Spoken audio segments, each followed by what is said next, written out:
There are 500 million small-scale farmers in the world, producing 70% of the world food, but many of them are chronically hungry and lack vital information to boost harvests and address the threats of climate change. This, according to Brigitta Nyawira from the Grameen Foundation, can only be achieved through sustainable land management practices.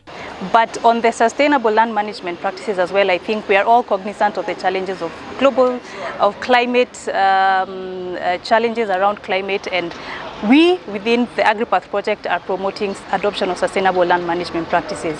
They are better for our environment, the productivity is increased, and we have seen with the farmers that we are working with, there is actually an appreciation of adoption of sustainable land management practices.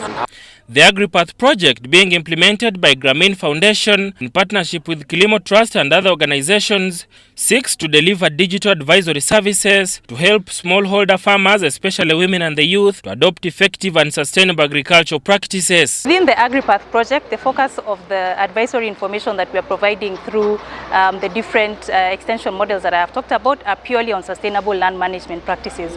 What we have done is, because we know there is a ton of information out there, we have connected to a global database that is called WOCAT, World Overview of Conservation Approaches and Technologies, which is validated by UNCCD. And through that WOCAT database, we are able to provide farmers with information on various sustainable land management practices. The beauty with this database is it's a global database, and so we are able to pull from practices from very different countries around the world to enable farmers to adopt more sustainable land management practices. Land ownership and information gaps among women and youth are still a challenge despite the critical role they play in the agriculture sector.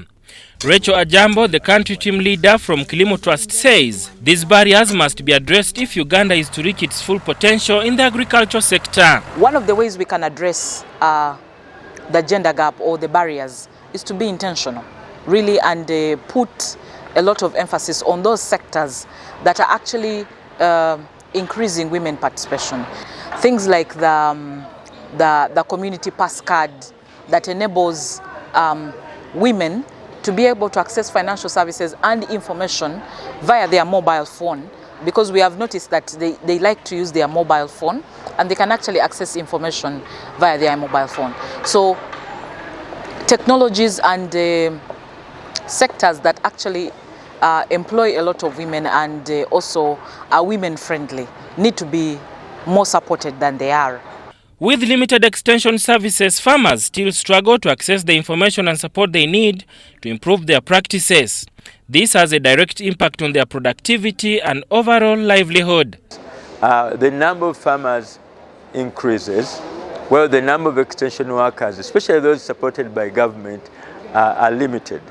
So we're talking about one extension worker having to advise about 2,000 farmers, which means that they will not get guidance on how to grow or manage their livestock. They will not get access to the right technologies that they need because they don't have that information. Sada Mubale, UBC News, Kampala.